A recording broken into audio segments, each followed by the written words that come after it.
송원재TV 시작합니다. 서울중앙지검이 검찰이 이재명에 대해서 소환을 통보했습니다. 잠시 전에 검찰이 대장동과 위례 신도시 특혜 개발 비리와 관련해서 사건 피의자로 이재명에게 소환 조사를 받으라 라고 통보를 했습니다.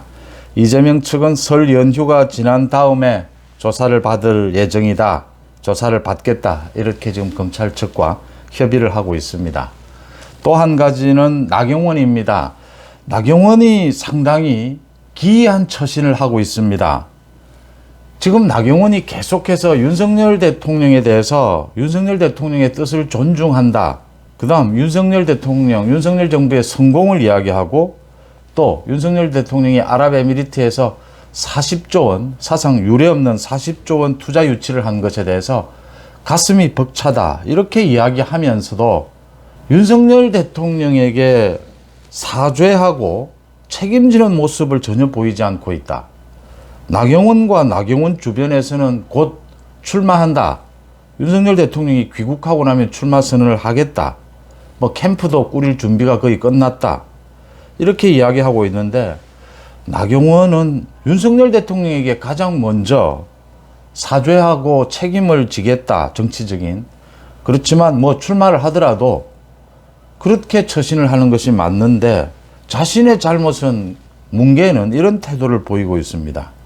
이재명이 검찰에 소환된 문제, 나경원의 좀 기이한 처신, 이 부분을 한번 짚어보고자 합니다. 먼저 이재명입니다. 서울중앙지검이 조금 전에 이재명에게 소환 조사를 받아라 라고 통보를 했습니다. 이 대장동 비리 수사가 있고 난 다음에 1년 4개월 만에 이제 이재명이 가장 이 대장동과 관련해서 인허가를 했던, 최종 결재를 했던 이재명이 소환 조사를 받게 된 겁니다. 이재명은 성남FC에 이어서 이제 줄줄이 검찰 소환을 받게 됐고, 검찰은 예전보다 좀 일찍 이재명에 대해서 이렇게 대장동 소환 조사를 하는 만큼 조금 전에 했던 성남FC 건과 대장동 소환 이 건 같이 엮어서 구속영장을 청구하는 쪽에 무게가 실리고 있습니다. 지금 방탄국회가 열리고 있기 때문에 구속영장을 청구를 해서 체포동의안을 국회에 보내서 한동훈 법무부 장관이 나와서 국민 앞에서 이재명의 비리에 대해서 상세하게 설명하는 그런 기회를 가져야 한다. 그래서 이재명의 혐의가 정말 뭔지, 또 국회, 방탄국회가 얼마나 나쁜 건지를 국민들에게 알려야 된다라고 하는 점입니다. 가장 관심을 끄는 것은 성남FC 때처럼 검찰이, 서울중앙지검이 대장동 비리와 관련해서 이재명이 예상하지 못했던 증거, 진술을 내놓을 수 있느냐라는 겁니다. 지금 이재명이 이번에 소환되는 피의자, 이 혐의를 받고 있는 부분은 배임입니다. 배임. 또 부정부패법 위반입니다. 이해관계 충돌입니다. 그러니까 성남시 내부의 정보를 민간 사업자에게 흘려서 특혜를 줬다라는 부분입니다. 그런데 여기에서 더 나아가서 이재명의 최측근들이 지금 받고 있는 정치자금법 위반, 뇌물, 이까지 이재명에 대해서 조사를 할 수 있느냐, 이 부분과 관련해서 가장 핵심인 김만배의 진술을 검찰이 확보하고 있느냐, 증거를 확보하고 있느냐. 성남FC에서는 네이버 자료였습니다. 네이버에서 정진상이 한 이야기를 네이버가 내부 보고한 자료가 있었다. 여기에서 이재명이 말문이 막혔던 겁니다. 정진상이 네이버에 각종 특혜를 주면서 성남FC에 협찬을 하라, 이건 시장의 뜻이다, 이재명 시장의 뜻이다 라고 한 말, 그 자료를 내밀자 이재명이 말문이 막혔다, 그러면서 정진상이 그런 말을 했단 말이냐라고 되물었다라고 하는 겁니다. 할 말이 없는 거죠. 그런 증거 자료들이 이번에도 나올 것이다 라고 보입니다. 대장동에 관련해서. 그러면 이재명은 대장동의 그 유동규를 비롯해서 김만배, 남욱 모두 지금 지난 1년 동안 배임 혐의로 재판을 받고 있습니다. 그러니까 자신들의 잘못된 공권력 행사로 인해서 성남시에 손해를 끼쳤다라는 게 배임 혐의입니다. 이 재판을 받고 있는데, 이 재판의 가장 핵심은 이재명이죠. 그런데 이제 이재명도 배임 혐의로 소환 조사를 받아야 하고, 더 나아가서 김용과 정진상에게 씌워진 혐의, 정치자금법 위반, 뇌물도 있느냐라고 하는 겁니다. 이 부분까지 소환 조사가 이루어질 수 있느냐가 관건이 될 것으로 보입니다. 그러니까 이재명이 최종 결재를 해서 이 대장동 사업자들에게 4천억 원의 이익을 줬다, 개발 이익을 줬다. 그리고 그 대가로 선거 자금을 지원받은 것이 아니냐. 지금 이게 가장 이재명 소환 조사의 핵심입니다. 다른 사람들은 이제 모두 다 잡혀 들어갔고 다 재판을 받고 있고 이재명만 남았는데 검찰이 이재명에 대해서도 소환을 통보를 했다라고 하는 겁니다. 이재명이 이렇게 설 연휴를 앞뒤로 두고 계속 검찰에 소환이 되고 이재명 자신의 말처럼 뭐 당당하게 조사를 받는다라고 했는데 내용은 당당한 것이 전혀 없었다. 말문이 막힐 정도로 검찰이 증거, 진술을 제시를 했다라고 하는 겁니다. 대장동에 있어서도 또 위례에 있어서도 검찰이 증거를 제시하게 되면 이제 이재명은 사실상 사법 리스크에서 최악의 상황을 맞이하고 있다라고 하는 것입니다. 내일 또 김성태가 변호사비 대납 의혹, 김성태가 귀국을 하는 만큼 김성태가 귀국하겠다라고 결정을 한 것은 이재명에 대해서 자신이 어느 정도는 검찰에 불겠다, 검찰의 수사에 협조하겠다라는 뜻을 내비친 것으로 읽힙니다. 김성태가 협조를 한다면 대장동의 소환에 이어서 이재명이 또 검찰에 불려 나와야 한다. 변호사비 대납, 대북 송금, 쌍방울과 그 부분도 지금 남아있다라고 하는 것입니다. 이재명이 최악의 상황에 몰렸다라고 하는 것이고요.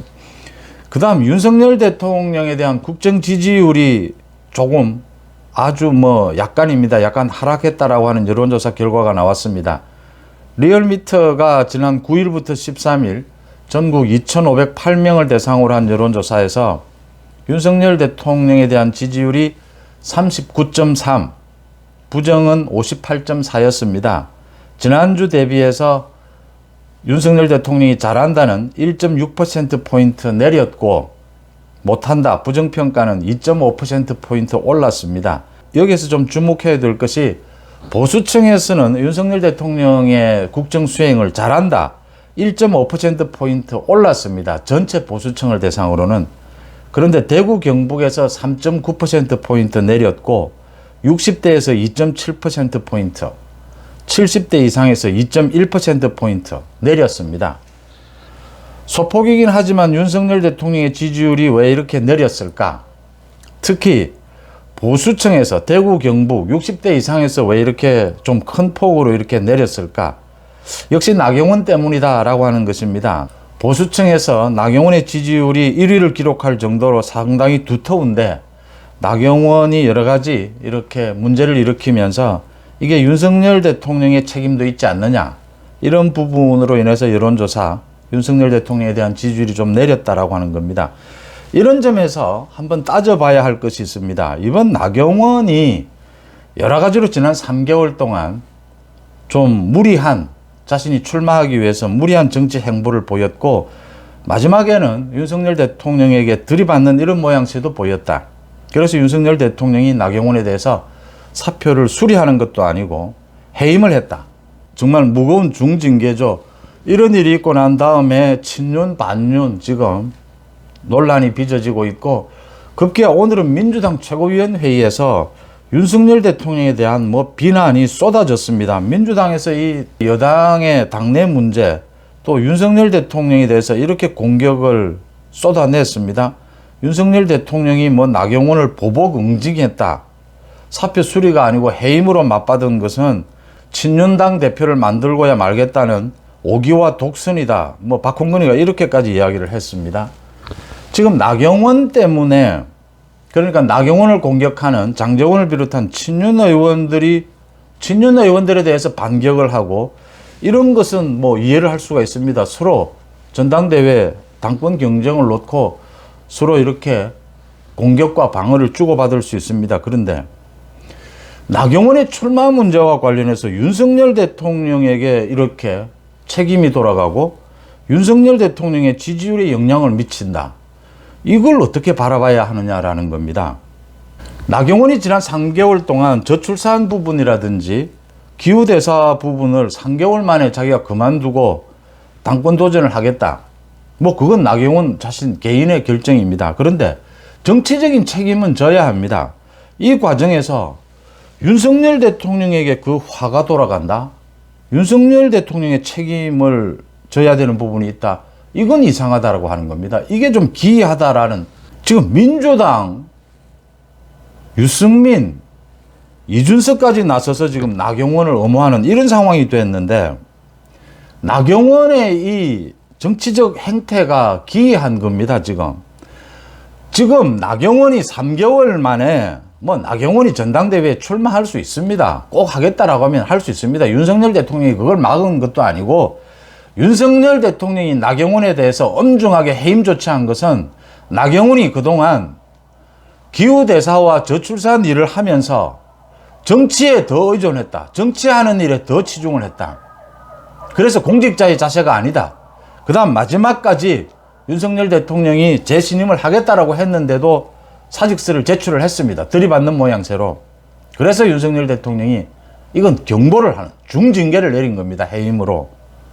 나경원이 지난 3개월, 임명된 지 3개월 만에 이런 행태를 보이는 것은 아니다라고 윤석열 대통령이 경고한 겁니다.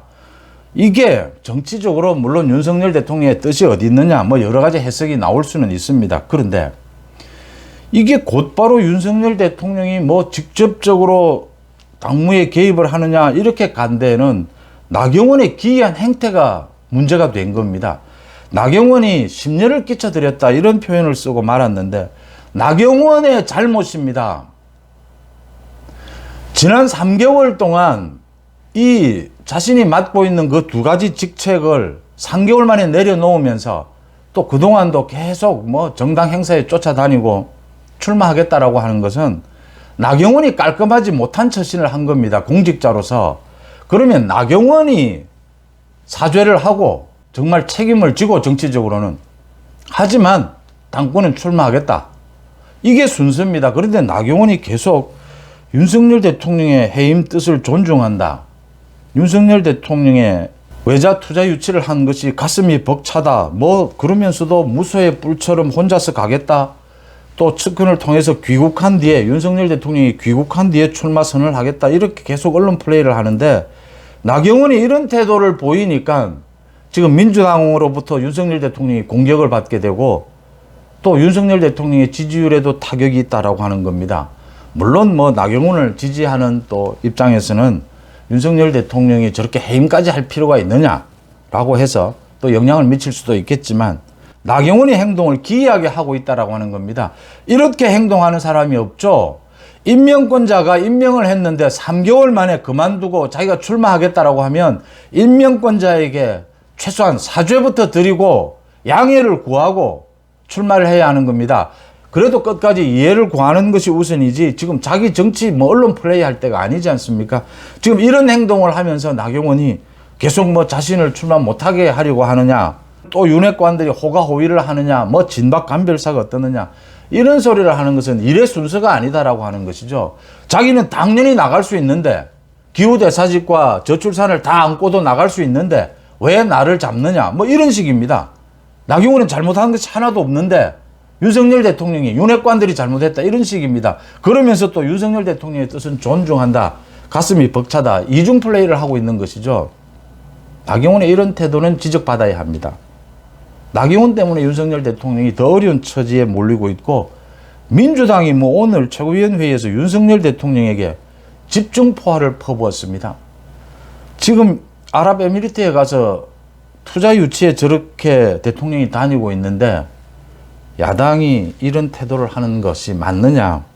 이재명이 또 소환이 된 만큼 이것저것 못 가리겠다 이런 상황인 것 같습니다. 그 다음 마지막으로 나경원 이런 식으로 계속 정치 행보를 가져가면 그러니까 깔끔하게 자신이 사죄하고 정치적 책임은 지고 법적으로 출마할 수 있으니까 출마하면 됩니다. 그런데 이렇게 윤석열 대통령에게 자기는 잘못이 하나도 없고 윤석열 대통령이 잘못한 것처럼 이런 구도로 가져가게 되고 친윤, 자기가 친윤인지 반윤인지 모르겠지만 친윤을 공격하는 듯한 이런 구도를 가져가게 되면 나경원은 위험합니다. 송은재TV 마칩니다. 고맙습니다.